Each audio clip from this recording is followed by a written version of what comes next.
¿Qué tal, amigos? Muy buenas tardes. Pues bienvenidos a un programa más de Laboral en Serio.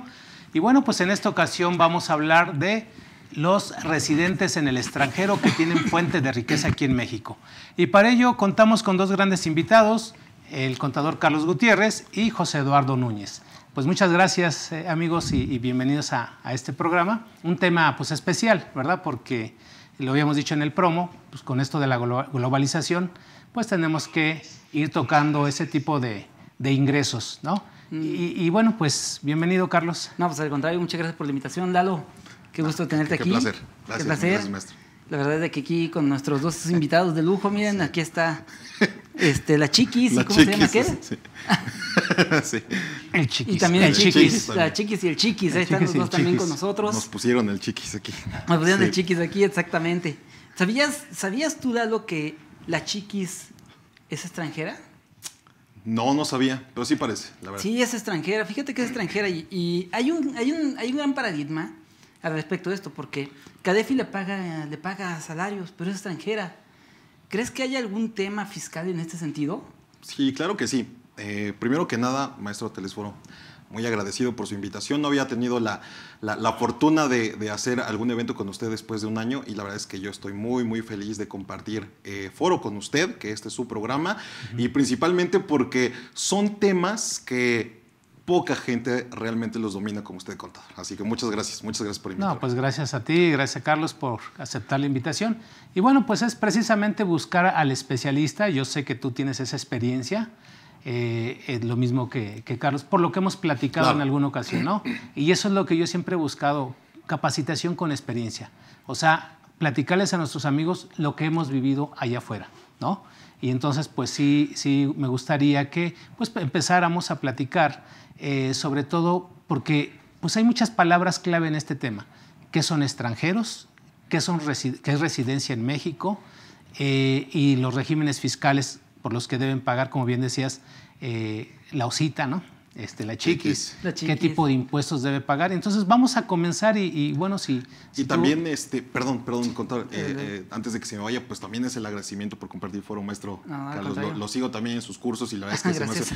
Y en materia internacional, la verdad es que lo admiro demasiado. O sea, en todo, pero en materia internacional también. Muchas gracias. Muchas gracias. Y pues en efecto, Chiquis siendo residente fiscal en el extranjero, habría que valorar algunas situaciones. Primero, ¿realmente es residente? ¿Qué es lo que le da la residencia? Claro, yo creo que tendremos que empezar por ahí, ¿no, Lalo? Porque a lo mejor sí podríamos empezar por ahí, maestro Carlos, pero ¿y qué tal si es de otra nacionalidad? ¿Tiene que ver algo la nacionalidad? Por supuesto. De hecho, ¿qué te parece si empezamos, Lalo, definiendo cuál es la diferencia precisamente entre un residente en territorio nacional y un residente en el extranjero?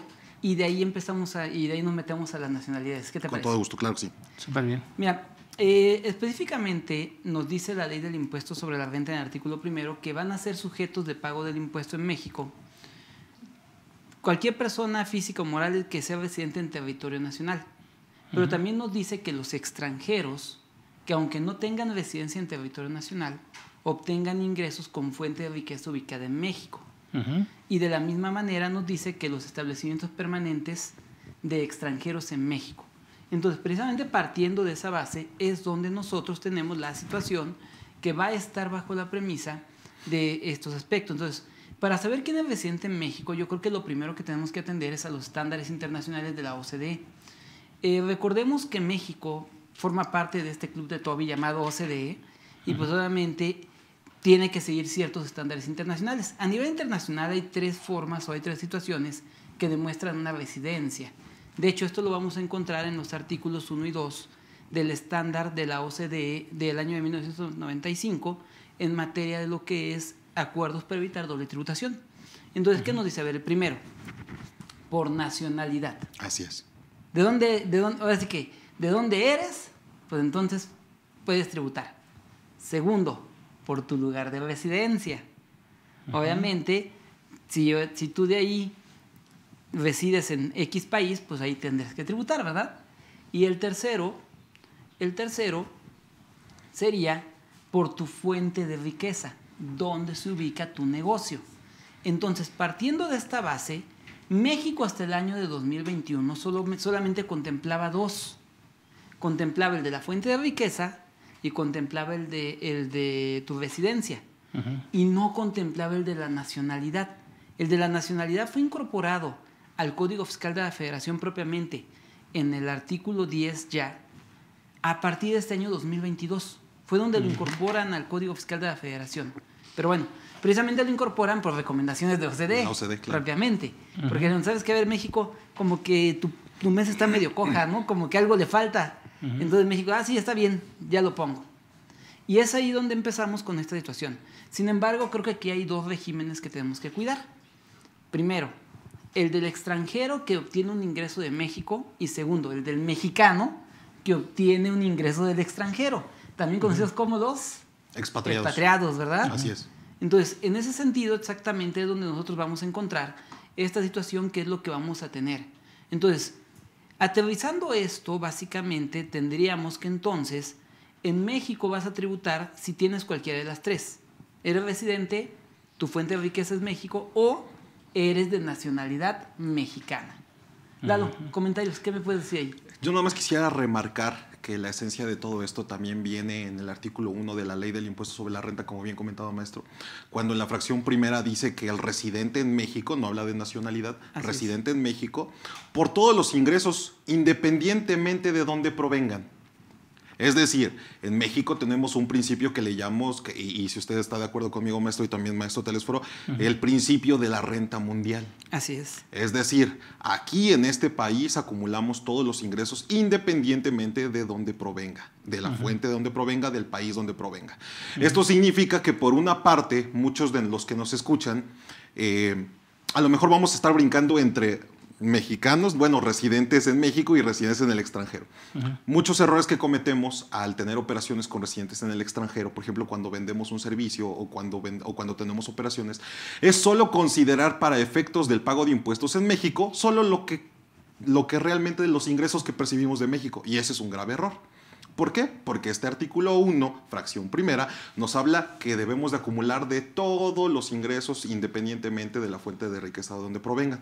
Luego la fracción 2, la que me habla del establecimiento permanente, que hoy por hoy, a lo mejor tocamos un poquito de eso también, maestro, hoy por hoy ya todo configura un establecimiento permanente con las modificaciones que se hicieron a la propia ley en la reforma fiscal del 2020 y luego sus inclusiones de 2022, pues hoy podría considerarse que todo trastoca precisamente un establecimiento permanente y ya entonces pagaría el impuesto solo por los ingresos atribuibles a este establecimiento. Pero ¿qué pasa? Por ejemplo, ya la fracción tercera, los residentes en el extranjero por tener fuente de riqueza en el país, que es la fracción número tercera. Y ahí es en donde entra nuestro tema. El tema de lo que llamamos los expatriados o aquellos sueldos y salarios que se devengan por el hecho de los extranjeros que vienen a trabajar en el país. Son mis primeros comentarios, maestro. Claro. Y bueno, déjame agregar allí, déjame ponerle sal y pimienta al tema, ¿no? Perfecto. ¿Por qué? Recordará, Lalo Telesforo, que en el año de 2020 se agrega también a la Ley del Impuesto sobre la Renta el artículo 4A y 4B, que nos habla de lo que son las transparencias fiscales y los híbridos. Mucha gente cree que estos dos solamente aplica a personas morales, pero no.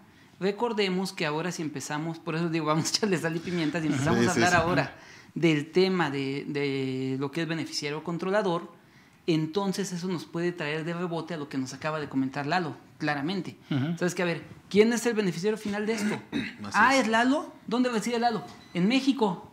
Pues a ver, SAT, ¿qué onda? ¿Dónde está? ¿Por qué no lo has cobrado a Lalo? ¿Qué pasó con los ingresos de Lalo? ¿No? Sí. Entonces, estos son una serie de conceptos que tenemos que comenzar a ver precisamente para entenderlo. ¿Por qué? Porque derivado de eso tenemos dos capítulos que hablan perfectamente de cada uno de ellos, ¿no? Tenemos lo que es, ya enfocando a la persona física solamente, el título cuarto, donde nos habla el capítulo primero y el capítulo segundo de ingresos por actividades por sueldos y salarios e ingresos por actividades empresariales y profesionales. Mientras tenemos, por otro lado, el título quinto, que nos habla cómo deben de tributar el impuesto sobre la renta los extranjeros que obtienen ingresos de México sin necesariamente tener residencia o establecimiento en el país. Pero yo creo que aquí tendremos que empezar sin mayor preámbulo y en acorde con lo que nos dice Lalo, con definir, uno, ¿cuándo se entiende que tengo residencia en México o mi domicilio fiscal en México? Y dos, ¿cuándo se entiende que tengo establecimiento? Porque solo para dejarlo sobre la mesa ahorita discutimos. ¿Sabías en este caso, Telesforo, que una persona física mexicana puede llegar a ser considerada establecimiento permanente de un extranjero? Entonces, esa parte desde ahí ya comenzamos a meter algunos menjurjes extraños de la ley y nos dice, a ver, espérame, pues a ver, si soy persona física, supone que pues yo tengo mi propia tributación, ¿cómo puede ser que puedo ser el establecimiento permanente de la chiquis? Claro. Pues ¿cómo? Y fíjense que es un tema súper apasionante e importante por la complejidad que tiene las situaciones. Y pongo un ejemplo práctico y claro. Tengo un cliente que este cliente hace operaciones y dice, necesito flujo de efectivo, voy a buscar un factoraje. ¿Sale? Entonces busca el factoraje, se encuentra con varios factorajes nacionales, pero se encuentra uno que es residente en el extranjero. Factoraje. Me piden que revise toda la parte documental y cuando reviso todos los documentos, ellos mencionan yo factoraje, voy a trastocar otros temitas, pero es para llegar al punto, no me toca el tema de CFDI. ¿Por qué? Porque yo soy residente fiscal en el extranjero y ustedes saben que para efectos de factoraje, ¿cuántos tipos de CFDI? Son infinitos. O sea, de mínimo son 15. En una operación de factoraje son entre 7 y 15 CFDIs. ¿De acuerdo? Depende qué tipo de factoraje tengas, pero bueno. El residente en el extranjero dice, ¿sabes qué? No, yo no tengo la obligación de emitirte ningún tipo de CFDI. Solo te voy a dar un documento simple, un comprobante simple. Ya haciendo el análisis me doy cuenta que en el contrato ponen una dirección de Polanco. Claro. Una dirección. Y digo, esto está medio raro. A ver, ¿qué tienes ahí en la dirección de Polanco? Ah, es una sucursal que no, para nada, es establecimiento permanente. Ok, vamos a analizarlo un poquito. Y sigo revisando el contrato y quien firma el contrato es una persona física residente fiscal en México. Entonces, espérame, estás actuando por medio de un agente. Claro. Y que para efectos fiscales es tu representante. Y eso configura, aunque sea persona física. Y firma por ti. Claro, y firma por él. El dato más importante, claro. firma por ti. Y eso configura, sí o sí, establecimiento permanente. Claro. Por lo tanto, las obligaciones fiscales de la emisión de los FDIs de tu residente en el extranjero las va a tener que hacer la persona física. Así es. ¿No? Sí. Entonces, es importante, como lo comentas, maestro, también en el sentido de que son muchas aristas. Y antes de que continuemos, primero quisiera como que nos regresemos un poquito. ¿Por qué? Porque no sé si ha notado con nuestros colegas, con la gente allá afuera, muchas veces es difícil desde decir qué es para efectos fiscales que realmente tengamos un régimen de sueldos y salarios. O sea, ¿cómo entender que aquí en México tenemos sueldos y salarios? ¿Por qué? Porque hoy les pagas por asimilables, les pagas por honorarios o por reciclo y dicen es mi trabajador. Apenas en diciembre, una persona que le están pagando, él no sabe, el desconocimiento, esta persona le están pagando por honorarios sin que él sepa realmente qué sucede y me dice, oye Lalo, fíjate que me están pidiendo un CFDI por aguinaldo.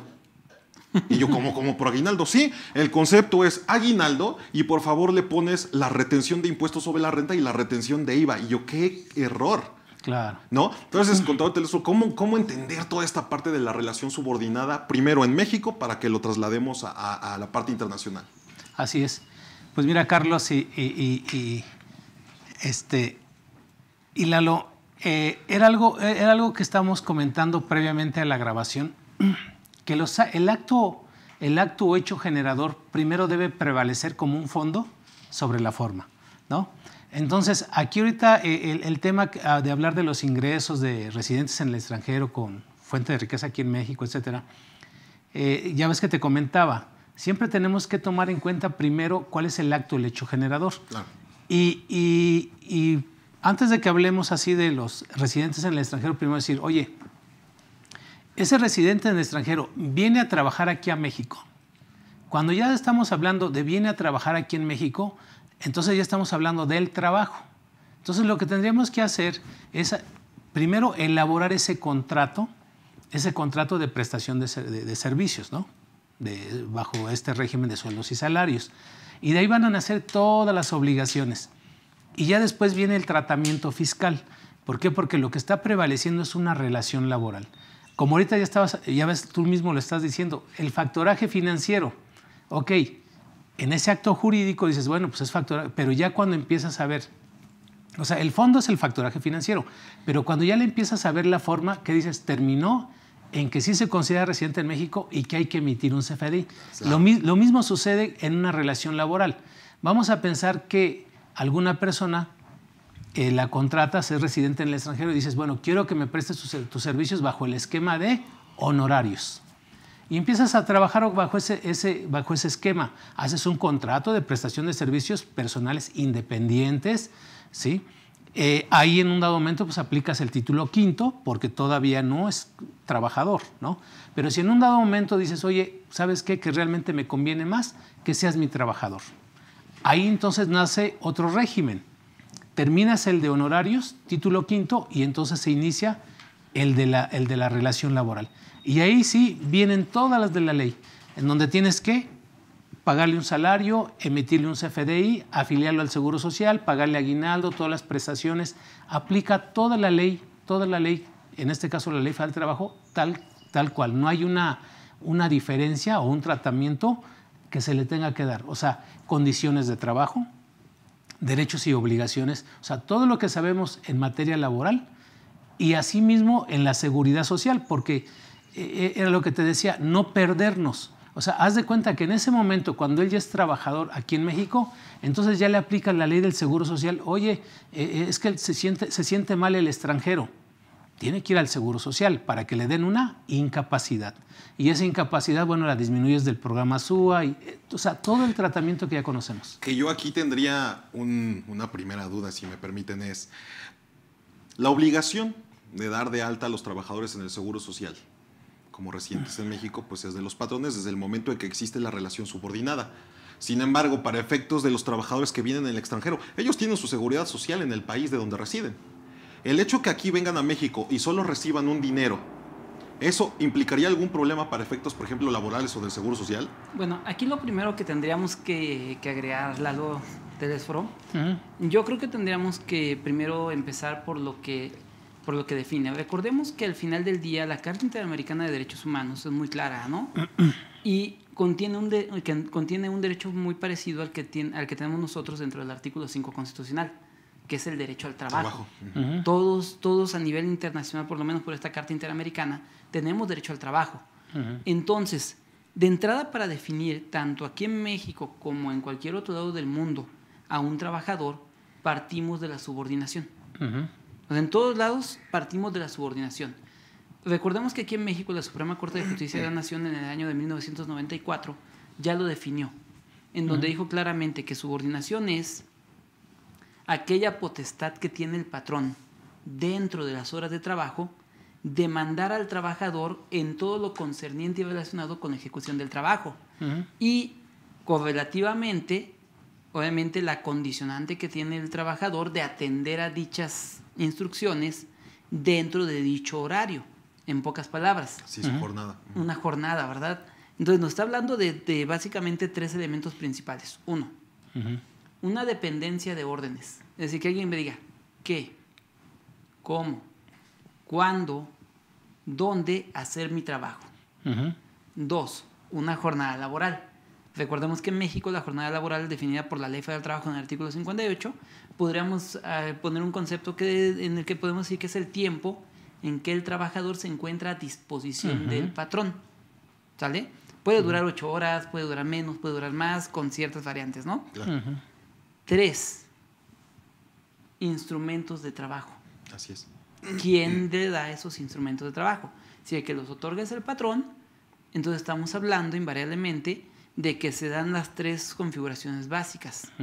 El Seguro Social normalmente agrega una cuarta, pero esa cuarta, el Seguro Social, aunque está empeñado en siempre agregarla, en que siempre la toma, siempre, perdón por la expresión, y digo en el argot de los abogados, pues siempre le dan palo en el tribunal, que es la dependencia económica.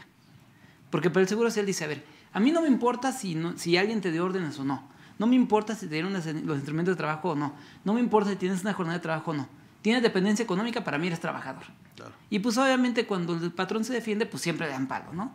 ¿Por qué? Porque lo que realmente define, y varias veces así ha sido manifestado por la primera sala del Tribunal de la Suprema Corte de Justicia, varias veces ha dicho que lo que hace la diferencia entre una relación subordinada y una independiente es la subordinación.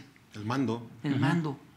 Entonces, por mucho que pueda tener el 99.99% de mis ingresos de ti, pero si tú no me das órdenes, no soy tu trabajador. Claro. Obviamente hay vertientes, ¿sale? Hay vertientes. Pero precisamente desde ahí empezamos, ¿no? A nivel mundial, esto básicamente podemos decir que casi aplica en todos los países, con algunas excepciones, ¿no? Puede ser Cuba, Venezuela, entre otras, ¿no? Pero de ahí en fuera, todos los que estamos en la OCDE tenemos básicamente el mismo supuesto jurídico. Entonces, este supuesto jurídico exactamente nos trae a esa parte. A ver, la persona, el extranjero, vino la chiquis. Primero, lo primero que tengo que saber es, ¿vino o lo hizo por teletrabajo? Es lo primero que debo de saber. Lo segundo, si vino, ¿cuánto tiempo estuvo en territorio nacional? Lo siguiente que debo de saber, ¿tramitó su FM2 o su FM3? Y lo último que debo de saber, ¿la chiquis vino contratado por una empresa mexicana o vino contratada por una empresa extranjera? Es decir, vino a México, prestó el servicio en México, pero le pagó una empresa extranjera. Claro. Entonces, estos elementos que estamos ahorita platicando son los que nosotros tenemos que empezar a diferenciar para poder saber si verdaderamente la persona tiene que pagar o no impuestos en México. Pero son miles de supuestos, maestro. No, sí, claro. Miles de supuestos. Claro.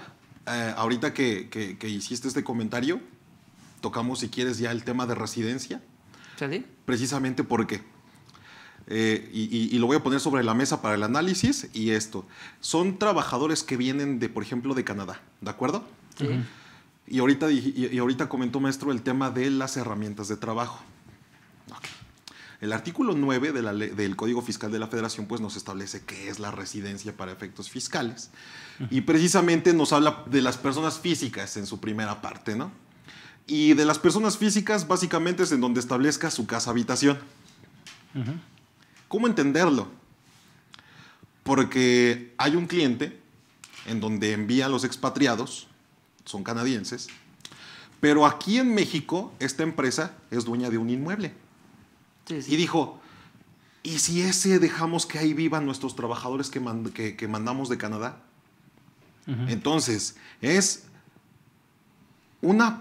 ¿cómo considerar esta como prestación que se le da a estos trabajadores que vienen de Canadá, siendo residentes de Canadá? Si en México está un inmueble en el que el dueño es la empresa canadiense, entonces es un ingreso, es parte de las herramientas de trabajo. O sea, ¿cómo lo vamos a configurar ahí pues para que funcione, ¿no? Entonces, este artículo 9 del Código Fiscal establece en donde establezca su casa habitación, pero la mayoría pues son o sea, tienen su casa en el país donde residen y precisamente tratándose de trabajadores pues tienen casa habitación en México. Y este mismo 9 establece que entonces, teniendo casa habitación, 2 casa habitación en el país de donde son y aquí en México, pues entonces donde tenga su centro principal de intereses vitales, ¿no? Así es. Que en este caso es el ingreso más preponderante, ¿no? En uno de los supuestos, o precisamente en donde realice sus actividades, donde esté haciendo ahora sí que toda su chamba. Entendiéndolo así, es muy diferente hablar de residencia que hablar, por ejemplo, ahorita maestro que comentaba, del artículo 10, que es el de domicilio. Pero el domicilio lo vamos a dejar a un ladito para que nada más nos quedemos en residencia. Tratándose de residencia, entonces dice que si voy a ser residente en México cuando tenga mi casa habitación, pero de tener 2 en donde tenga mi ingreso preponderante o donde realice mis actividades, en este caso debemos de atender entonces el momento en que ¿cuándo vamos a considerar que teniendo alguno de estos 2 supuestos vamos a cuidar la temporalidad, los 183 días, por ejemplo? Claro. De hecho, mira, exactamente, y perdón que sea tan incisivo en lo que nos dice el estándar de OCDE del Acuerdo para Evitar Doble Tributación, y precisamente, ¿por qué? Precisamente algo que te marca este estándar es lo que acabas de mencionar. Dice, a ver, si una persona tuviera casa en 2 estados diferentes, dice, para considerar en cuál eres residente, lo dice bien claro, va a ser aquel, dice, y da 3 supuestos. Dijiste el primero, donde tengas tu mayor actividad económica. Es decir, de dónde hay más dinero. De México, vamos a poner México, Estados Unidos, ¿qué te parece? ¿Quién te paga más? ¿De dónde sacas más dinero? ¿De México o de Estados Unidos? Dice, segundo, si el ingreso fuera equilibrado o no hubiera ninguno preponderante, que básicamente están tablas, Dice, entonces se va a entender que eres residente de aquel lugar donde esté tu centro de intereses vitales, si no lo dijiste. Pero ahí da un concepto muy curioso del centro de intereses vitales, que no existe en nuestro país. Ese concepto más viene dentro del tratado de la OCDE, pero no viene dentro del Código Fiscal. ¿Cuál es? Que básicamente es donde dice que hagas tu vida. Dice, Sí. donde hagas tu vida. Que en donde estén tus hijos, en donde vayan a la escuela, si te Claro. trajiste a la familia, ahí es, ¿no? Exactamente. Claro. ¿Dónde está tu esposa? ¿Dónde están tus hijos? ¿Dónde van tus hijos a la escuela? Claro. Entonces, ahí va a ser tu residencia. Y el tercero que pone como precisamente el lugar de residencia, nos dice, ok, el tercero es, si no tienes familia, porque puede darse el caso, ¿no? Que seas soltero y pues no hay familia, o sea, está su familia, pero están sus papás, pero pues ahí sí, eso sí desvinculan totalmente, ¿no? No tienes familia directa, o sea, no es tu esposa, no es tus hijos, no hay forma de tenerlo, los ingresos están equilibrados, dice, pues entonces el tercero es donde físicamente prestes el servicio. Así es. Ok. Que es donde esté la presencia física. Y precisamente luego ahí van a salir varios temas seguramente del aprovechamiento, ¿no? Así Porque es. si se aprovecha en México, pero yo estoy en otro país. Pero bueno, ya vamos ¿Qué es otro supuesto que trae ahí? Bueno, y entonces ya terminando, por ejemplo, el tema de residencia, ahora sí ya vemos. Viene el extranjero a trabajar. De entrada, pues es residente fiscal del extranjero, que hay que cuidar, pues que no configure residencia, que no configure alguno de los supuestos que acabamos de mencionar. Pero, por ejemplo, ahí traigo varios ejemplos prácticos que han sucedido y a lo mejor me gustaría saber un poquito su opinión.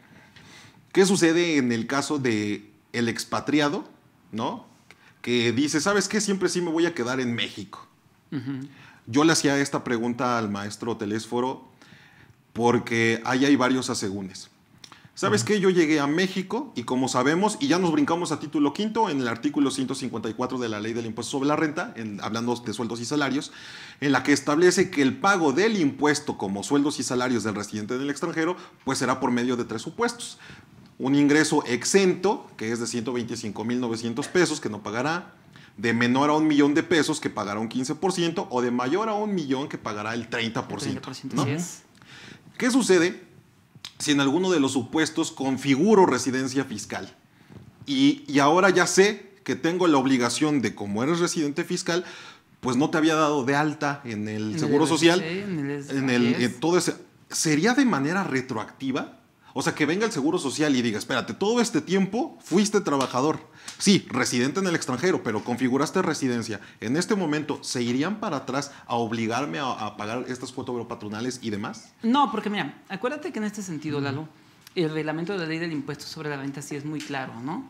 Dice, a ver, para poder saber en qué momento se configuran los 183 días, recordemos que este plazo que bien mencionaste es consecutivos o no. Así es. Es decir, que puede ser que vine, estuve 2 meses, me fui a lo mejor 3, regresé, estuve otros 3 y así sucesivamente. O sea, entonces, en el momento que se computen. Pero, ¿de quién es la obligación de llevar esto? Dice que cada empresa o cada patrón mexicano que yo haya tenido en el caso de salarios tiene que llevar su bitácora, bitácora y tiene que expedirme una constancia de estadía. ¿Cuánto tiempo estuve en México? Inclusive dice, si tú contratas a un extranjero que ya estaba en México, le tienes que pedir la constancia anterior. Y aquí no estamos hablando de una constancia de salario, estamos hablando de una constancia de tiempo de residencia en México. Y precisamente, ¿por qué te lo dice esto? Que es como si fuera su carta de recomendación, Claro. ¿no? La empresa tal, el trabajador estuvo de tal fecha a tal fecha. A tal fecha, ¿no? así es. ¿Y esto para qué es, Lalo? Precisamente para que tú sepas si tienes como patrón la obligación de cumplir con inscribirlo de la RFC, darlo de alta ante el Seguro Social, etcétera, ¿no? Okay. ¿Por qué? Porque exactamente en el momento que se configuran. Recuerden que a nivel jurídico en México, y eso también lo contempla el Tratado para evitar la doble tributación entre México, Estados Unidos, etcétera. Esto es como tal que, bueno, ahí nada más apéndice. Amigos, si quieren saber cuáles son los tratados que tiene celebrado México de este tipo o tratados de intercambio amplios de información, consulten la resolución miscelánea en la regla 2.1.2. Ahí van a tener toda la lista de todos los países con los que México tiene un tratado de este tipo, ¿sale? Nada más como apéndice, porque si no se lleva en la parte del comentario, ¿no? Entonces, en este sentido, precisamente lo que nos dice el estándar en todo este tema es de que en el momento de que se configuran esos 183 días, dice, entonces en ese momento la persona se vuelve contribuyente de aquel estado. Es decir, en el ejemplo que teníamos, a ver, soy un gringo o soy un canadiense, tomando tu ejemplo, soy un canadiense, me mandan a México y estoy más de 183 días en México. Bolas, a partir del día 184, a ver, mijito, vámonos al Instituto Nacional de Migración, hay que sacarle su FM3 porque entonces ya no eres nada más temporal. Ya tendrías que empezar tu proceso de sacar el de residencia permanente. Claro. Y en ese momento, al sacar la residencia permanente, le asignan su CURP, como a todos, como la tuya, como la de Defro, como la mía, como la que tenemos todos. Y con la CURP, entonces ya podemos proceder a RFC, ya podemos proceder a registro del número de seguro social, para empezar a cumplir como cualquier trabajador, y ya lo sometemos a todo el título 4 de la ley del impuesto sobre la renta. Pero a partir del día 184 en adelante. O sea, no hay que era lo que te retroactividad comentaba, y que ¿no? lo confirman. Sí, perfecto. Por eso decía, yo desde mi punto de vista es cuando nace esa obligación. Por eso decía el acto o hecho generador, que en este caso el hecho generador es a partir de ese día 184, ¿no? Excelente. Y el Seguro Social seguramente va a querer buscar la manera de decir, oye, pues, espérame, ya estaba prestando el servicio contigo. Ya es que les pregunto porque sí. ese fue un caso real. O sea, sí me tocó un caso real en el que el Seguro Social llegó a decir, espérate, ahora me vas a todo lo que no pagaste de cuota oro patronales. Obviamente se llegó al tema de no pago, pero ahí estuvo el Seguro Social. Sí lo quiso hacer. Ah, claro, no, el Seguro Social quiere hacer todo. Sí, bueno. Sí. De allá que lo logre, es diferente, ¿verdad? Sí, es cierto. Sí, y acordémonos que también en esto de la relación laboral, de estos elementos que ya hablaste, Carlos, muy interesantes, que son los elementos de la relación laboral, ¿no? El mandato, como bien lo dijiste, que es la subordinación, el mandato, esa jornada que es el tiempo en que está a disposición, que también, ¿sabes qué? Que se le ha dado ese peso, de un trabajador, ¿qué es lo que se le retribuye? ¿Su trabajo? Su trabajo. ¿O el tiempo en que está? Pues yo digo que el trabajo en el tiempo que está. La mayoría hemos pensado que es el trabajo, sí, claro, pero no, es el tiempo. Es el tiempo porque él, si no está haciendo nada, de todo modo le tienes que pagar. Es cierto. Entonces, se le retribuye el tiempo. Y eso es uno de los elementos que también ha pesado en esta situación, de que, a final de cuentas, hay que dominar bien la parte de esa relación laboral. Y eso mismo sucede para con los expatriados, para con cualquier residente que venga a trabajar aquí en México. Tienes que tener ese contrato bien elaborado con las condiciones de trabajo para que le den vida a la seguridad social. Porque la Ley Federal del Trabajo, la Ley del Seguro Social, ¿sí? hace, en ese artículo 12, hace referencia al artículo 20 de la Ley Federal del Trabajo. Y por eso prevalece la Ley Federal del Trabajo, que era lo que te decía. Un buen tip para todos nuestros amigos es que siempre que hablemos de una cuestión de trabajo, siempre pensemos primero en la Ley Federal del Trabajo, después en la Ley del Seguro Social, después en la Ley del Infonavit y después en la Ley del Impuesto a la Renta. O sea, porque es muy común. Oye, fíjate, de aquí podemos crear muchas dudas o hacer muchas preguntas. Oye, vino un residente del extranjero, se le contrató bajo el esquema de salarios y a los 2 meses fallece. Sí, claro. Y se le dio de alta en el Seguro Social, ¿no? Dices, bueno, pues se le dio de alta, ¿qué procede? Ah, bueno, pues procede una pensión para la viuda. ¿Estaba designada como beneficiaria? ¿Era la cónyuge? O sea, viene toda la aplicación de la ley.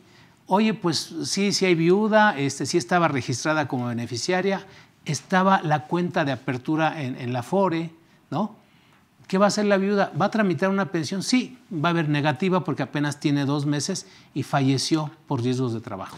Pero, por ejemplo, maestro, en el caso de que sí aplique, o sea, hablamos de un residente en el extranjero, ¿no? Tiene él su seguro social en el país de donde es, viene a México y la empresa mexicana dice, pues mira, para que no nos salga tan carito, te vamos a pagar menos del $1,000,000 de pesos para que solo paguemos el 15%. Pero te damos de alta también el seguro social, o sea, todo bien configurado. Por el simple paso del tiempo y semanas cotizadas, pues puede tener una pensión o puede tener una jubilación. En alguno de estos supuestos, ¿hay alguna controversia por tener de su país de residencia este derecho y en el país en el que está trabajando este derecho? Pregunta número 1. Y pregunta número 2, en el supuesto que usted comenta, en el caso que sí aplique la pensión, pero la viuda es residente en el extranjero, ¿tendríamos algún temilla ahí? Depende, porque mira, precisamente fíjate que esa es una asignatura pendiente a nivel internacional de la OCDE. Sí. porque no en todos los países, no con todos los países México tiene un convenio. Sí, sí, sí. Recordemos que el sistema de seguridad social mexicano, por lo menos en su contexto legal, es un sistema de seguridad de los más innovadores a nivel internacional. ¿Por qué? Porque nuestra seguridad social una parte la paga el gobierno, una parte la paga el patrón, una parte la paga el propio trabajador. Y no en todos los países tienen este tridente, ¿no? Sin embargo, precisamente eso mismo es lo que provoca el choque entre los sistemas de seguridad social de otros países con el mexicano. ¿Por qué? Porque pues, hay países donde todo está a cargo del gobierno como tal. O sea, el gobierno carga totalmente con la seguridad social. Así como hay países donde el trabajador carga totalmente con su seguridad social. Ejemplo, Estados Unidos. Y hay países donde básicamente el patrón carga con la seguridad social. Ejemplo, muchos países de Europa. El mejor de ellos, España. Entonces, eso hace que nuestra seguridad social choque precisamente con los esquemas de los otros países y provoca que no haya esta reciprocidad. Entonces, por ejemplo, yo te puedo decir que con Estados Unidos, si el ejemplo que tenemos fuera de un gringo, básicamente tendría dos pensiones. La que le otorga el sistema de seguridad social de Estados Unidos y la que en su caso otorga el sistema de seguridad social mexicano. Y de esos casos hay muchos. Sí. A mí me ha tocado ver muchos de ese tipo. Sí, sí. Por ejemplo, con España no. Con España sí tenemos un convenio en el cual si un español viene a México a trabajar y viceversa un mexicano va hasta España a trabajar, sí hay un acreditamiento de semanas, etcétera, para que si pasa algún siniestro o lo que sea, solo uno de los dos estados atiende. Y obviamente que de acuerdo con este convenio, el que atiende es el del lugar de residencia. Es decir, se muere en México, nada más el Seguro Social tiene que mandarle un reporte al sistema de seguridad social de España, donde dice, mira, aquí en México tuvo tantas semanas, tuvo tales salarios, se aportó tanto, etcétera. Se lo manda allá y el que atiende es el allá. Y en el caso de tener Afore, con eso tiene derecho cualquier beneficiario a retirar el Afore. Claro. Seguramente lo que quería saber, Lalo, era si había esa exención, ¿verdad? Porque ya tiene seguridad social en otro país, se le exime. No, aquí en México no se les exime a nadie. Como bien lo dice Carlos, tiene que cumplir con todas las obligaciones y para eso se crea una cuenta, ¿no? Una cuenta individual. Y es en esa cuenta individual donde ya los recursos pues, se tendrían que mandar para aquel país o para según el que más le convenga, para poderse pensionar, ¿no? Okay. Interesante. No sé, maestro, si... Yo creo que estamos leyendo, ¿no? Sí. Pues vamos a aprovechar las preguntas. A ver, amigo Carlos, si quieres... Cuando vamos a ver, nos dice Gildi Castro.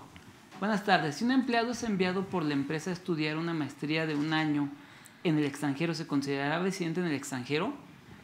En mi opinión depende del país al que vaya y depende mucho de si hay un tratado o no de intercambio amplio de información o de tributación. ¿Por qué?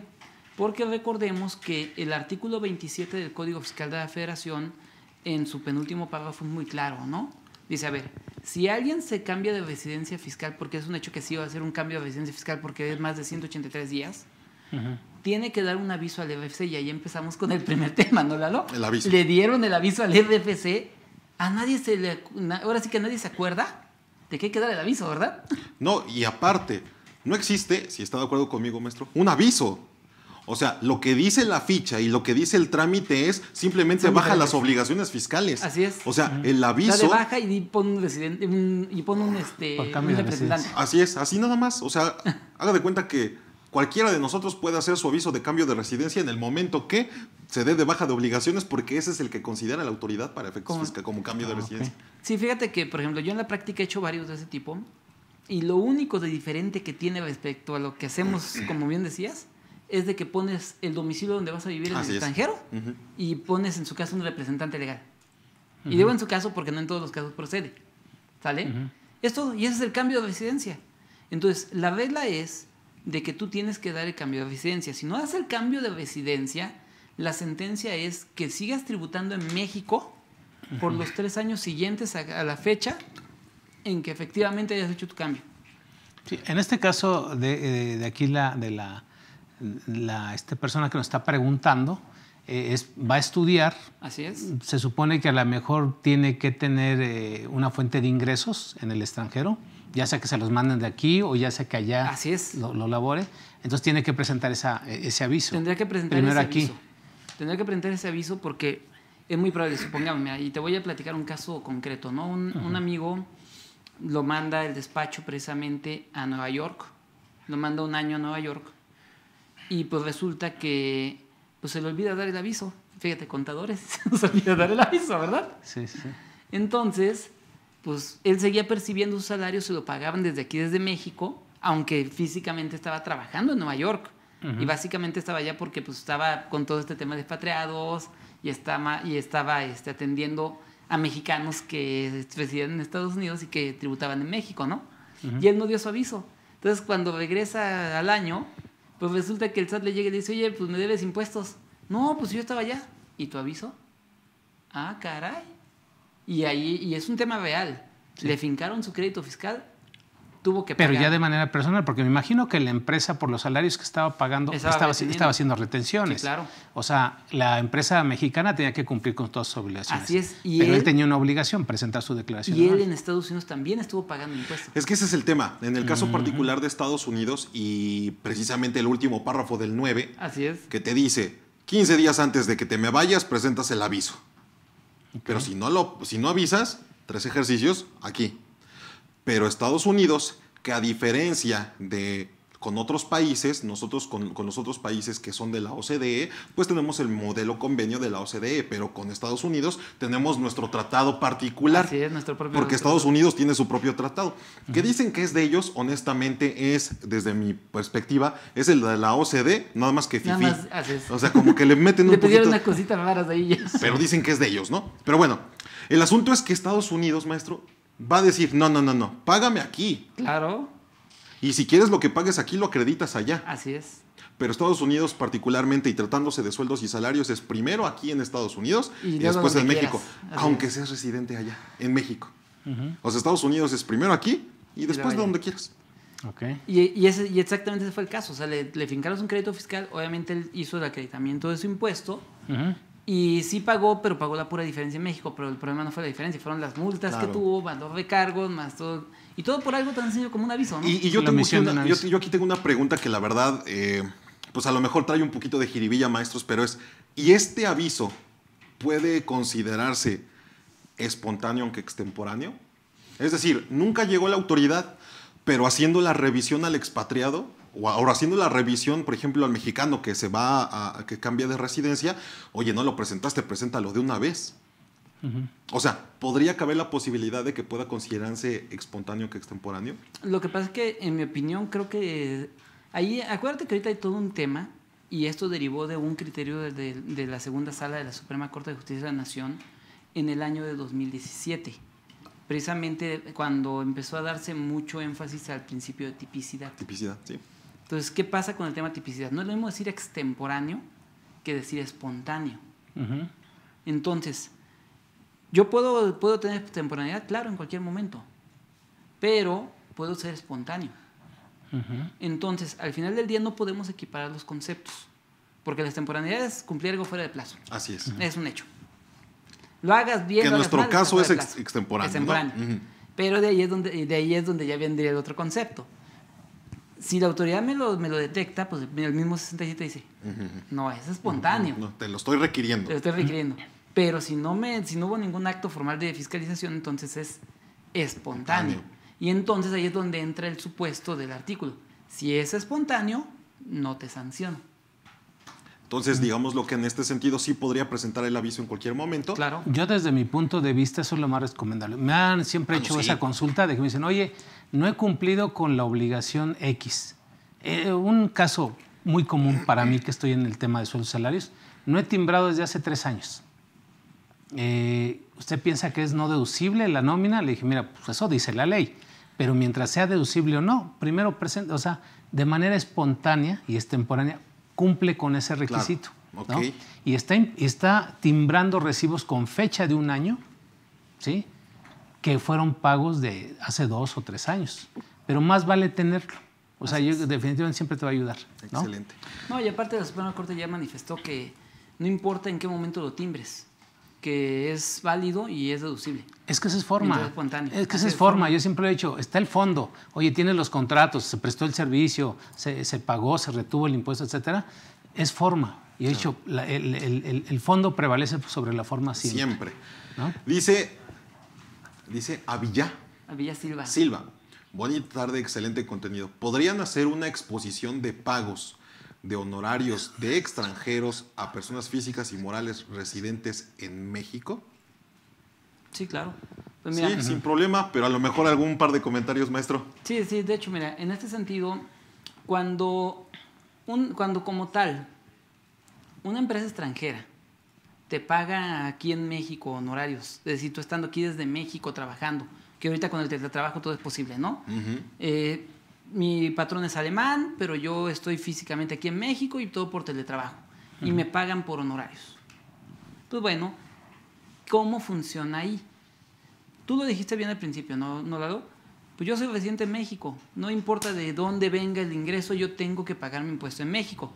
Sin embargo, tenemos una excepción claramente marcada dentro del propio Código Fiscal de la Federación. Una de ellas lo marca el artículo 26 del propio Código y otra la encontramos un poquito más adelante en lo que es la Ley del Impuesto sobre la Renta, precisamente en el capítulo de extranjeros, donde dice que cuando un extranjero sea patrón de un mexicano, pero el extranjero no tenga en México un establecimiento o base fija en el país, es el mexicano el que se tiene que encargar de pagar su propia contribución. Así es. Entonces, en este caso, esa persona que tributa por honorarios, pues digo, ahí no hay más que tiene que extenderle su CFDI al extranjero y tiene que acumular su pago provisión, bueno, hacer su pago de impuestos. Aquí nada más un dato importante. Los ingresos del extranjero no se acumulan en pago provisional. Se acumulan hasta la declaración anual. Correcto. Sí. Y también, hablando un poquito más amplio de esta pregunta, recordemos que también, para efectos, si no me equivoco, maestro, a partir del 2001, se elimina en la parte de tributación de los convenios para evitar la doble tributación, precisamente este tema de pago de honorarios independientes, pago de servicios profesionales, en donde no se elimina de todos los tratados internacionales. ¿Por qué? Porque se mandan de manera directa al artículo 7, beneficios empresariales. Por lo tanto, en estas operaciones internacionales, el tratamiento es: yo pago mi propio impuesto, pero también no generaría ningún tipo de retención porque no la hay. ¿Por qué? Porque estamos beneficios empresariales, si no me equivoco, maestro. Así es. Y aquí digo, no lo preguntaron, pero creo que cabe el comentario, ¿no? Hace rato yo les decía, a ver, si yo soy un mexicano, me manda mi empresa a Estados Unidos y quien me pague es mi empresa desde México, en Estados Unidos no me tienen que retener. Sí. No pago impuestos a México. Ok. Pero no pago impuestos a Estados Unidos. No pago impuestos a Estados Unidos. Y viceversa. Si yo soy gringo, me mandan a México a trabajar, pero me paga mi empresa de Estados Unidos, no pago impuestos en México. Sí, porque el ingreso no fue pagado por una empresa mexicana. Así es. Y expresamente dicho por el artículo 12 y artículo 13 del estándar del Tratado para evitar doble tributación. Tenemos un caso que es muy conocido, las diplomacias, ¿no? Claro. En las embajadas, cada país manda representantes aquí a México que están en las embajadas. Esos países les pagan a esos diplomáticos. Obvio que a ellos no se les va a retener, a ellos se les exceptúa de la retención y de todas las obligaciones. Aquí nada más déjame hacer un comentario de calce. Recordemos que por lo que se firmó en la Convención Internacional de Viena, en lo que fue el año de 1954, se estableció precisamente dentro de este tratado los famosos consulados. Y este tratado reconoce que los consulados son una extensión territorial de cada país en el país contrario. Muy interesante. Entonces, técnicamente, ahí el supuesto es diferente, Telesforo, de los diplomáticos, porque no les aplica lo que estábamos diciendo nosotros, sino que ellos técnicamente están en su país. Ellos están trabajando en su embajada y es su país, es su país. De tierra. Entonces, por eso es que a ellos no les aplica Telesforo. O sea, como la embajada rusa, la embajada de Estados Unidos. Exacto, esa es la razón. Así es. Okay. Esa es la razón, pero es precisamente por este tratado. Perfecto. Del cual México forma parte, que este tratado vino después de terminada la Segunda Guerra Mundial, precisamente. Que entre otros tantos temas tocó el de las embajadas y consulados. Sí, claro. ¿Sale? Bien, Lorena Álvarez, buena tarde, excelente tema. Pregunta, si estoy dado de alta en RIF y en estos momentos vivo en Europa y tengo ingresos de Colombia, ¿cómo tengo que pagar mis impuestos? Eso está interesante también. Una transparencia en persona física. Sí, pero cañón. No, pues es que básicamente estamos, o sea, si estás en RIF, aunque vivas en Europa, acuérdate que nosotros para efectos fiscales estamos considerando la renta mundial y pagas impuestos aquí en México. Si no me equivoco, maestro. Porque aparte, tiene tres cuestiones. Por una parte es RIF, es decir, significa que es contribuyente residente fiscal en México, está viviendo en Europa, que ese es otro supuesto, porque podemos caer emparejados en varios supuestos. La residencia tratándose de la casa habitación, la preponderancia de ingresos, y este es un ejemplo súper padre. ¿Por qué? Porque por una parte es RIF. Los ingresos de México no son preponderantes seguramente, pero vive en Europa. Pero en Europa está viviendo de los ingresos que recibe ¿de dónde? De Colombia. ¿No? Así es. Y de hecho, mira, aquí yo creo que lo primero que tendríamos que recomendar, bueno, lo primero que nos tendría que decir nuestra amiga es cuánto tiempo lleva ahí en Europa. Empezando por ahí, ¿no? ¿Por qué? Porque yo creo que aquí lo primero que yo percibo, salvo mejor opinión de ustedes, es de que Lorena no dio su aviso de cambio de residencia. Es lo primerito que yo percibo. Y ya decíamos hace rato que al no haber dado el aviso de cambio de residencia, porque dice que sigue siendo rey. Exacto, aquí. Entonces aquí, 3 años aquí en México, ¿no? Por lo menos. Que Más por aparte, cierto, sí. si está de acuerdo conmigo, hubo reforma fiscal en 2022 para este artículo 9, en donde dicen ya no solamente tu aviso, o sea, hoy me tienes que demostrar que hay un tax ID, que realmente estás pagando impuestos allá, porque si no, aunque me des tu aviso y aunque estés allá, tú sigues pagando impuestos aquí en México. Y ya no son 3, en ese supuesto son 5, pero ¿qué cree? Son 5 hacia futuro. Hace 5 años. Y hacia atrás. Lo que pasa es que recordemos algo que originalmente eran 5. Ajá, sí. De hecho, hasta 2021 siempre fueron 5. Pero precisamente lo que hicieron es, a ver, ¿quieres que nada más sean 3? Dame tu aviso y muéstrame tu tax ID. Así es. O su equivalente. No me lo muestras, entonces son 5. Así es. Que era como estaba originalmente. Entonces, lo primero ahí para nuestra amiga es, dio su aviso, si no lo dio, entonces paga impuestos aquí independientemente de que en Europa, en el país que esté pagando también contribuciones e independientemente de lo que Colombia le retenga. Que ojo, uno de los pocos países con los que México no tiene celebrado intercambio de doble tributación es con Colombia. Con Colombia.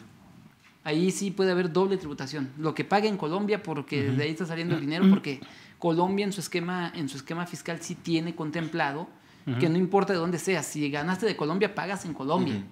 Y más aparte el que tendría que pagar en Europa, más el que tendría que pagar en México. Podríamos llegar a una triple tributación. Sí, así es. Y todo por no haber dado aquí en México un aviso.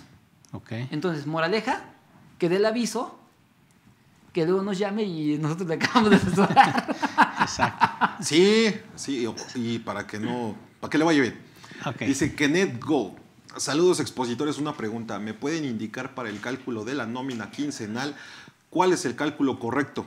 Para calcular la nómina debo de tomar 15 días o el factor de 15.2 por el tema del promedio, ¿no? Le agradecemos mucho, gracias, saludos, maestro. Sí, bueno, mi opinión es 15 días con fundamento en el artículo 89 de la Ley Federal del Trabajo, que cuando los periodos sean de 7, de 15 o de 30, o sea, ahí ya te está hablando. Realmente una recomendación es siempre los contratos, tú manéjalos, el pago mensual será de, ejemplo, 10,000 pesos, mismos que se deberán pagar en 2 cantidades iguales, sucesivas iguales, que en este caso es de 15 días, ¿no? Esto del factor del 15.2, la verdad, o del 30.4, el 30.4 está marcado solamente en la ley del impuesto sobre la renta, ¿no? Y en algunos casos en Infonavit, ¿no? En algunos casos en concreto, para el tema, por ejemplo, de los créditos. Así es, sí. Solo ahí. Pero, y sí te lo dice, ejemplo, para calcular opcionalmente el ISR del aguinaldo de las primas, te da un procedimiento donde se utiliza el 30.4. Para convertir las tablas del subsidio para el empleo semanales, quincenales, catorcenales o decenales, te da un procedimiento que divide esa tabla mensual del artículo 10 entre 30.4, o sea, y así nos va diciendo algunos, pero es para efectos fiscales y es algo que siempre me ha tocado ver en algunos sistemas de nóminas que manejan el 15.2, ¿no? Y que yo les digo, bueno, desde mi punto de vista está mal, ¿no? O sea, lo correcto es manejar 7, 10, 14, 15 o 30. No, y esto del 15.2 es todo un tema, sobre todo en materia de seguro social. Así es. Porque recuerda que es muy claro lo que nos marcan los artículos 29 y el artículo 30 de la Ley del Seguro Social. Exacto, el Seguro Social te cobra por día, no te cobra por fracciones. Así es. Y tanto en incapacidades, ausentismos, es por días. Por eso yo digo, no utilicen el 15.2, Sí, porque no. luego hacen la retención del Seguro Social también sobre 15.2 y todo eso va. No, y se vuelve todo un caos, porque, por ejemplo, el trabajador cuando sea un mes de 31 días, pues va a estar feliz porque le vas a pagar más. Claro. Pero cuando sea un mes como febrero, que es de 28 días, pues va a decir, oye, ¿por qué me estás pagando de menos? Uh-huh. Y siempre andan peleando eso del último día, de los Así últimos es. días. Entonces yo la recomendación es 15, 15. ¿no? 15, 7, y te 15 o evitas- 30. 7, 15 o Así 30, es. y paren de contar. E incluso a mí, cuando me han preguntado cuál es la nómina que realmente yo debería tener implementada, o sea, la periodicidad de las nóminas, siempre les he dicho que la catorcenal. La catorcenal es una maravilla. Es la que más he promovido, porque tú ya sabes que cada 2 semanas, ya sea en lunes o en martes, o miércoles o jueves, te van a pagar tu nómina. O sea, una sí, una no. Una sí, una no. Emocionalmente, tú haces tus finanzas y te sale mejor que estar, como dice Carlos, híjole, este mes trae 16, o sea, trae 16 y el otro 15 y así. Sí, la se te famosa hace, se te quincena hace, larga, ¿no? sí, se te hace largo, sí.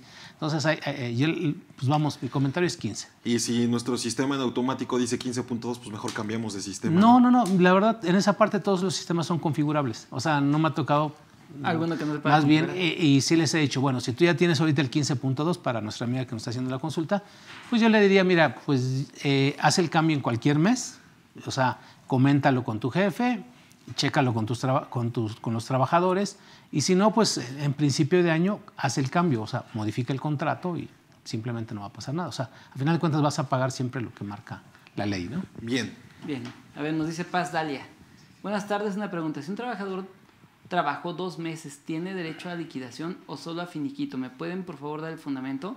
Bueno, mira, aquí lo primero que debemos de ver es, uno, Como si lo corrieron o se exacto, renunció. ¿lo corrieron o renunció? Es que aquí yo digo, muchas veces ya en temas laborales, dices, es que el tiempo es, o sea, Aquí no, también va a depender del tipo de Del tipo contrato de que hay contrato, celebrado. sí, o sea, claro, así es. ahí sí les pedimos que nos den más información, pero vamos a pensar que es un contrato Indeterminado, pongámosle. Que es más indeterminado, ¿no?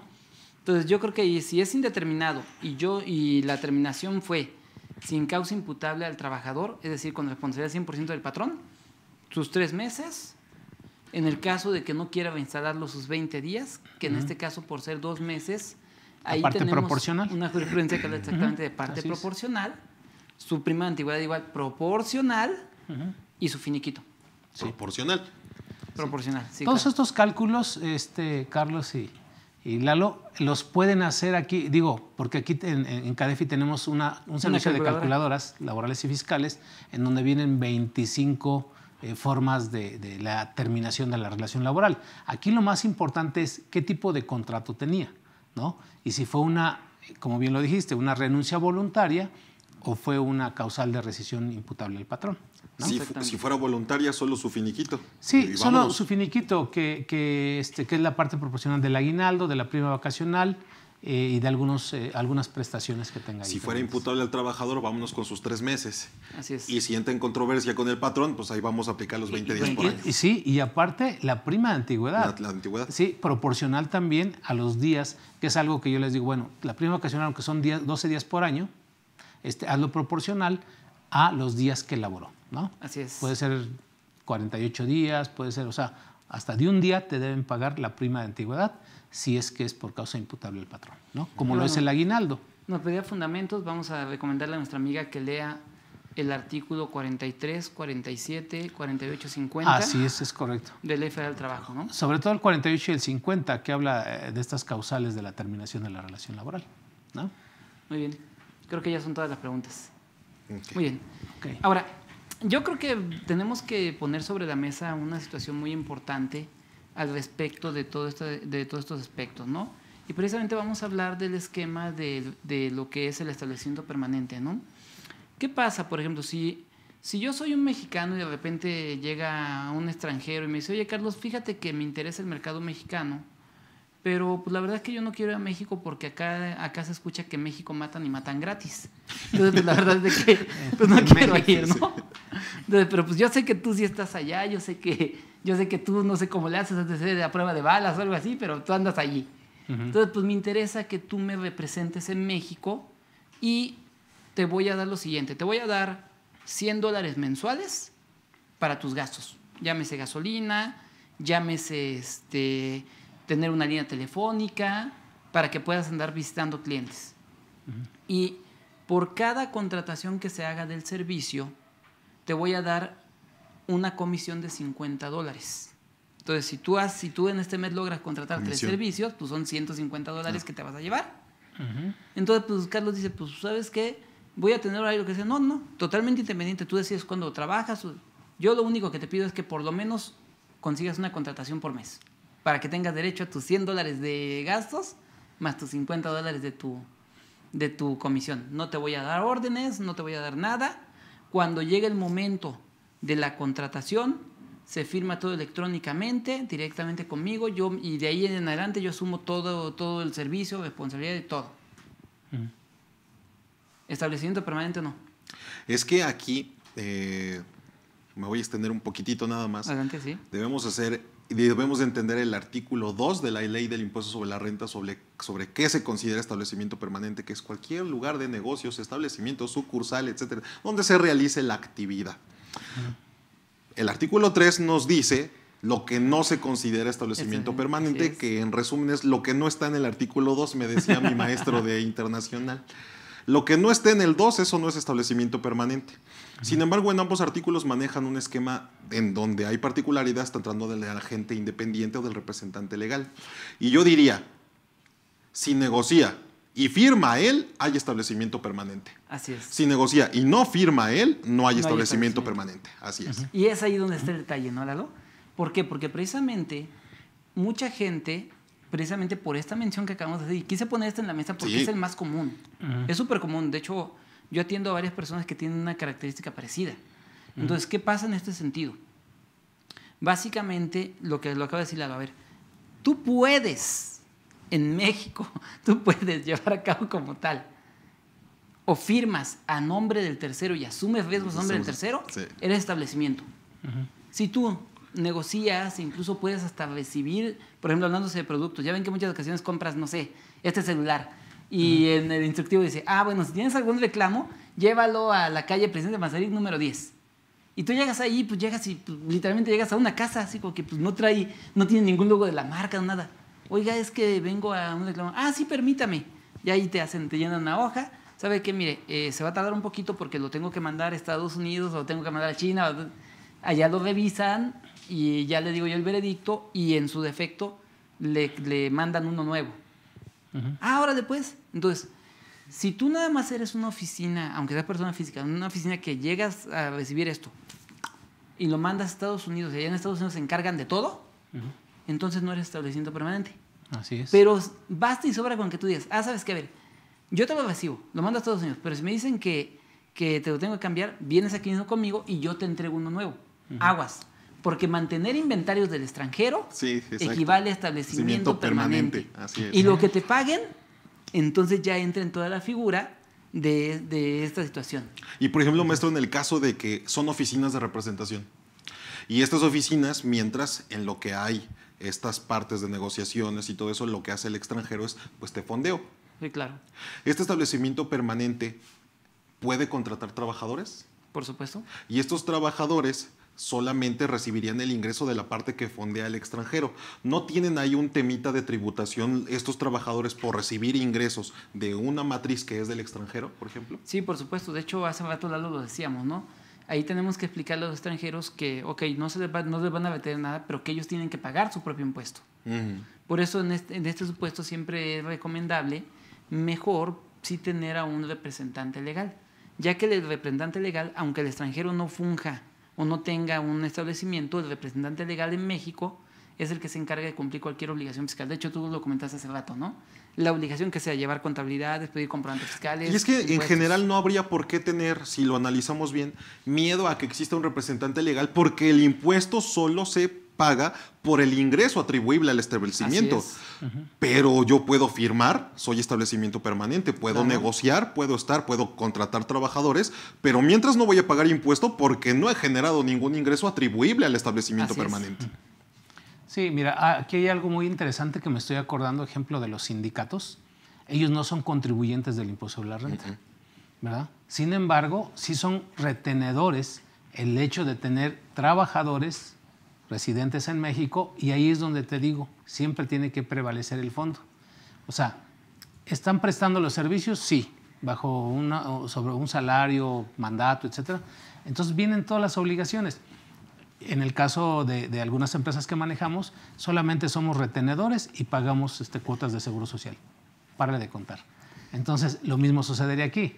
Digo, aunque no seas contribuyente, de todos modos debes tomar en cuenta que las obligaciones laborales tienes que aplicarlas conforme lo marca la ley, ¿no? Y la de seguridad social. Así es. Sí. Y también me gustó el ejemplo que estabas poniendo, Carlos, porque hablabas, Carlos va a recibir $100 para sus viáticos, gastos de oficina, pero aparte sus 50, y lo dijiste tú bien claro, como comisión. Así es. No es una prestación de servicios personales independientes como comisión, porque está condicionada a una prima o a una cantidad sobre una venta, ¿no? Y es o un acto mercantil, por lo menos aquí en México, ¿no? Así es. Y eso me gusta porque siempre hay que dejar en claro que en alguna ocasión comentamos, en todo tipo de servicios, siempre hay que identificar si es mercantil, si es civil o si es laboral.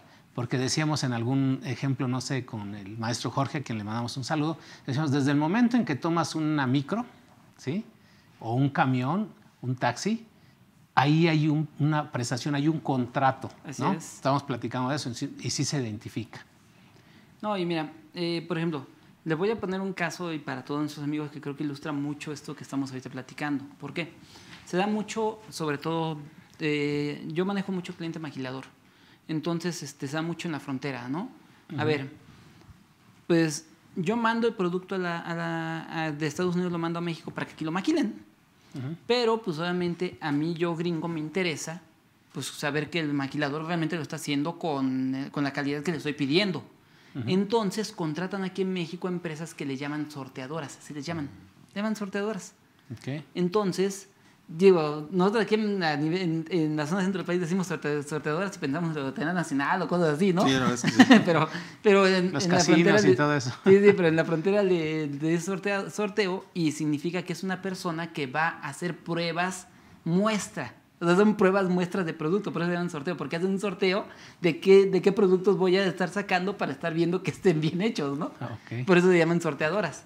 Entonces, ellos llegan, hacen el servicio, prestan el servicio aquí en México. Es una empresa mexicana que presta el servicio aquí en México a otra empresa mexicana, pero que al final del día, quien les paga no es la empresa mexicana, es la empresa extranjera. Y fíjate que yo sé que me voy a brincar de tema, pero es muy importante para todo este tema laboral que estamos hablando. Sí. ¿Con REPSE o sin REPSE? Pues es algo que tú lo dominas perfectamente bien, y ahí va a depender de las escrituras que tenga. Claro, aquí el extranjero no aplicaría para el extranjero porque el REP se aplica solamente en México. Entonces pero ahí dices, pues yo presto el servicio para allá, no sé si aquel extranjero tenga en su objeto esto, o sea, no le aplicaría. Y es que fíjate bien, ¿por qué? Porque ahora viene la parte interesante de todo esto. Digo, si la pregunta fue interesante, ahora viene otra parte interesante. Tú como empresa mexicana, que vas a dejar entrar a los trabajadores de una empresa mexicana a tu domicilio, si por la demás te llega a Secretaría del Trabajo y te dice, oye, ¿y él quién es? No, pues fíjate que viene el representante de mi matriz en Estados Unidos. Ah, ok. Oye, pero pues yo lo veo morenito, cabello lacio, pues rasgos pues, de mexicano, y habla español, Sí. y dice que vive aquí en la colonia del Valle. Entonces, pues, ¿cómo que viene del extranjero si es más mexicano que el nopal, ¿no? O sea, Claro, sí. ¿dónde está el asunto, no? Entonces, exactamente ahí es donde viene el gran tema. ¿Por qué? Porque obviamente, al final del día, si bien, como tú dijiste, sí es cierto, en Estados Unidos no está prohibido hacer eso, aquí en México se supone que sí, porque tú dijiste, tendríamos que ver los objetos de las empresas. Claro. Pero pues al final del día, yo Carlos, no estoy contratado por Lalo. Yo, Carlos, estoy contratado por Epic por Epic en Estados Unidos, que me está pidiendo que venga a ver a Epic de México, a ver que verdaderamente está haciendo las cosas con la calidad que ellos piden. Entonces, ese ha sido todo un tema que no tiene contemplado en nuestra legislación, es un hueco en la ley. Es un coco nadador, o sea, no hay forma de ponerlo. Es que debes de ver en qué partido lo acomodas. Exacto. O sea, no es un sueldo y salario, no es de algún honorario, no es, no es asistencia técnica, Así es. porque no hay ninguna transmisión de conocimiento, simplemente es vengo, reviso y me voy. Vengo, reviso que esté bien, doy mi reporte a Estados Unidos y Estados Unidos se encarga de pelearse contigo. Claro. Sí, porque te acuerdas que el precedente era el outsourcing y aquí tú bien lo dijiste, estamos hablando de maquiladores y de empresas de supervisión y todo eso, nada que ver con este antecedente. Y ya sabíamos que todo esto del REPSE es para atacar pues prácticamente esa actividad ilícita, ¿no? Que es el outsourcing. Y ahora precisamente donde viene, por eso decía, este tema empieza, como decía hace rato, empiezan a salir raíces, ¿no?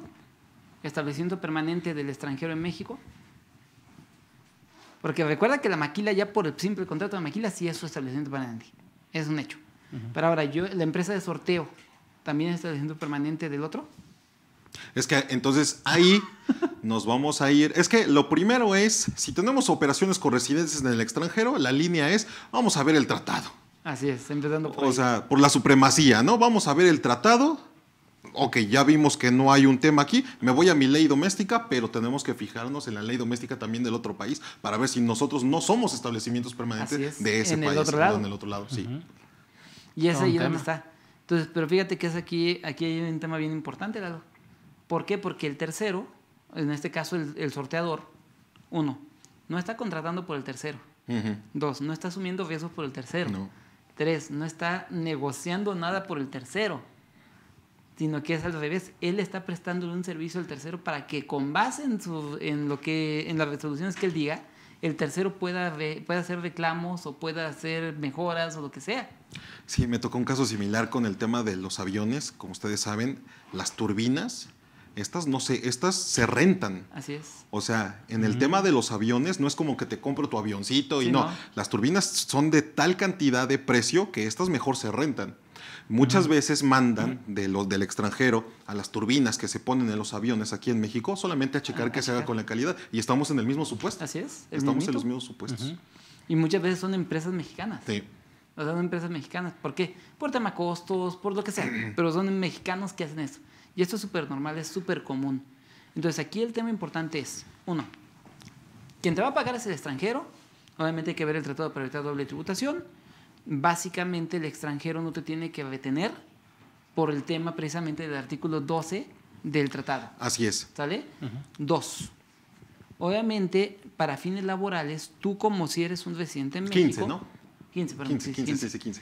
Tú como si eres un residente en México, pues obviamente todos los trabajadores que tengas, independientemente de que sean mexicanos o no, y obviamente con ciertas aristas nada más, tendrías que tener obviamente tu registro patronal, tu domicilio fiscal, etc. Y 3, para entrar, desde mi particular punto de vista, aunque quien te contrató fue el tercero, desde mi particular punto de vista creo que sí tendrías que tener REPSE, porque si es un servicio especializado, y aunque no estás siendo contratado por el mexicano, recuerda que una de las esencias que tiene lo marcado por el artículo 12 y el artículo 13 de la Ley Federal del Trabajo es identificar las responsabilidades.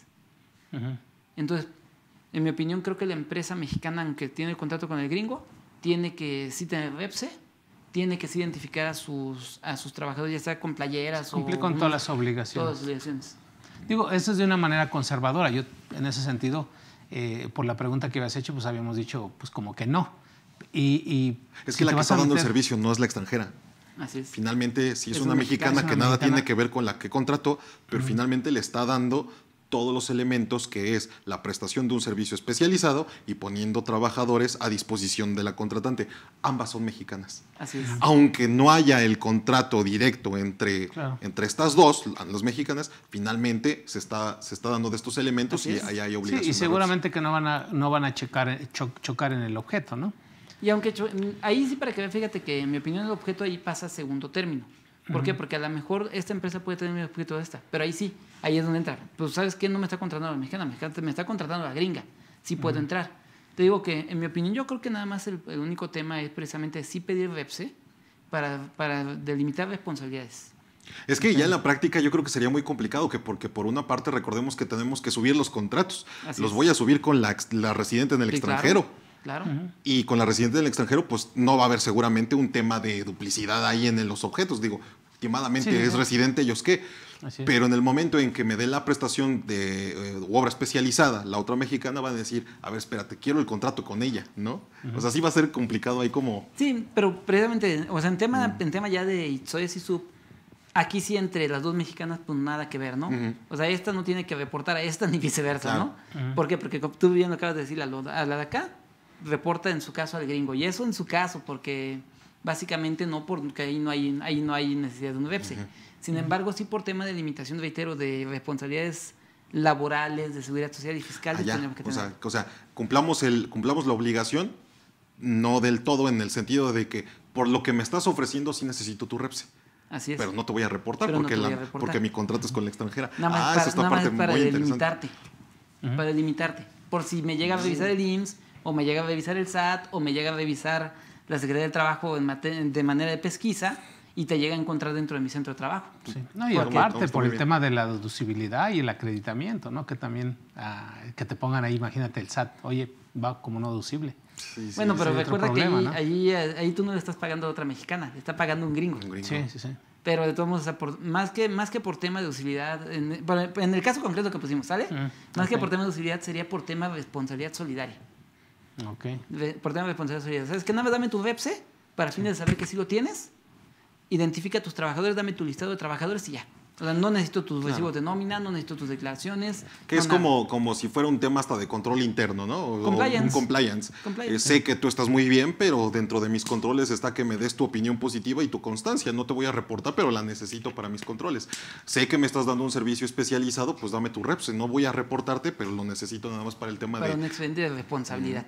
Si llegan, te encuentran, aquí está.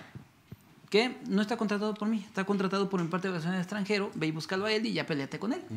Y ya, y con eso tú delimitas totalmente tu responsabilidad. Perfecto. Fíjate que, y regresando un poquito al tema de sueldos y salarios, ahorita en declaraciones anuales precisamente, me busca un personaje que trabajó en México solamente enero y febrero y se va a Estados Unidos. Pero en enero y febrero, pero nunca dio el aviso. Ok. Pero solamente trabajó 2 meses. Entonces, él tuvo que venir a visitar al país y dice, pues voy a ir al SAT para ver qué hay, ¿no? A ver qué me dicen. Y en el SAT le dijeron, vamos a presentar tu declaración anual. Vio el importe y dijo, no voy a pagar eso, porque aparte es un ejecutivo de alto nivel, no voy a pagar eso. Entonces me decía esta persona, es que mira, no di el aviso. No me están requiriendo, pero no di el aviso. Y en la declaración y en mi declaración en Estados Unidos... Ya reporté. No, pues obviamente nos basamos en por eso hice mi comentario en el tema de, pues espontáneo. Claro. Avísalo. No tienes la obligación de presentar declaración anual. ¿Por qué? O sea, vamos ya a entrar en alguno de estos supuestos. No tienes la obligación de presentar declaración anual porque ya eres residente fiscal en el extranjero. O sea, tú tienes tu contrato, tu entrada, tu salida, tú ya estás allá en el Estados Unidos, no eres residente en México.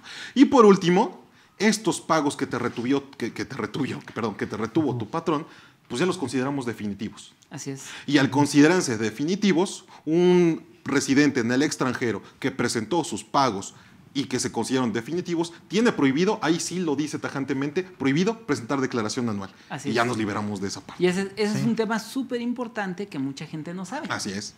¿Sabes qué? Me fui, sí di mi aviso, no hay declaración anual, lo que pagaste hasta ese momento se queda definitivo y se acabó.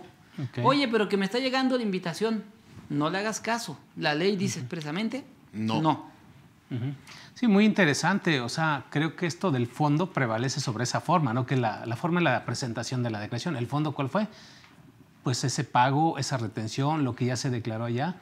Y bueno, pues ya por el tiempo, ya estamos en esta parte final, ya nomás para algunos comentarios. De antemano les agradezco mucho, pero sobre todo algo muy interesante que se tocó, que es un residente en el extranjero, que es establecimiento aquí en México, y que ya nada más también como algo agregado, es socios, residentes en el extranjero que sean administradores, que sean gerentes en México, o sea, también se puede y se les da un tratamiento similar, ¿no? Sí, claro. De hecho, déjame hacer un último comentario. Si no, en ese adelante, sentido. por favor. El Tratado para Evitar Doble Tributación, ahí sí el artículo 12 y el artículo 30, ahí sí, nos dice que cuando se hacen labores, ahí viene el tema, también ya lo mencioné hace rato, Lalo, de dónde está el beneficio económico. Así es. ¿Dónde está el beneficio económico? Es decir, yo puedo ser un gringo que estoy en Estados Unidos, pero hago labores que económicamente benefician a México, entonces el centro de costo es para México, pero como me está pagando la empresa gringa, no me retiene.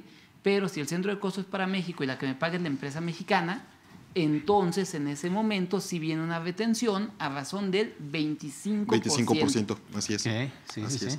Y también, ya nada más, yo cerraría con otro comentario que es tratándose, por ejemplo, en materia internacional reconocemos algo que se llama el beneficiario efectivo. Así es. Que el beneficiario efectivo es la persona física, que en este caso, en materia internacional, que goza de los beneficios económicos al final de todas las estructuras, Sí. nada más. Pero oye, ¿el beneficiario efectivo es y puede ser el beneficiario controlador? En algún supuesto, sí. ¿Por qué? Porque deberíamos de platicar en algún momento que el beneficiario controlador sí o sí puede ser y debe de ser establecimiento permanente. Sí, en algunos supuestos, claro Así que es, sí. así Claro que es. sí. Claro que sí, porque recordemos que beneficiario controlador puede ser, de acuerdo con lo que nos dice la recomendación GAFI 24-25, con la interpretación de acuerdo con la 10, Así es. nos dice que puede ser claramente quien tenga la administración de un negocio, la representación de un negocio, o quien se beneficie económicamente de ese negocio. Así es. Y hablando de negocio, para no decir empresa, no decir contrato, no decir etcétera, o sea, negocio. Es un negocio, puede ser desde un joint venture entre Lalo y Así yo, es, un venture. y las ganancias las vamos a dar a Teléfono. Así es. Entonces, aunque Lalo y yo somos los que estamos haciendo la actividad, Teléfono es el beneficiario controlador. Así es. Entonces, esto lo dice claramente las recomendaciones 24-25 GAFI con interpretación de acuerdo con lo que es la 10. Así es. Bueno, pues la verdad muy interesante. Creo que están demostrando su experiencia, sus vivencias, ¿no? Porque sí traen un buen. Digo, vamos a ver si más adelante, con base a lo que nos digan nuestros amigos, creamos otro programa, ¿no? Ya para específicamente a lo mejor de los demás regímenes que son de los residentes en el extranjero con fuente de riqueza en México. Pues muchísimas gracias a los dos y pues vamos a seguirle, ¿no? Amigos, pues que pasen una buena tarde. Nos vemos el próximo lunes.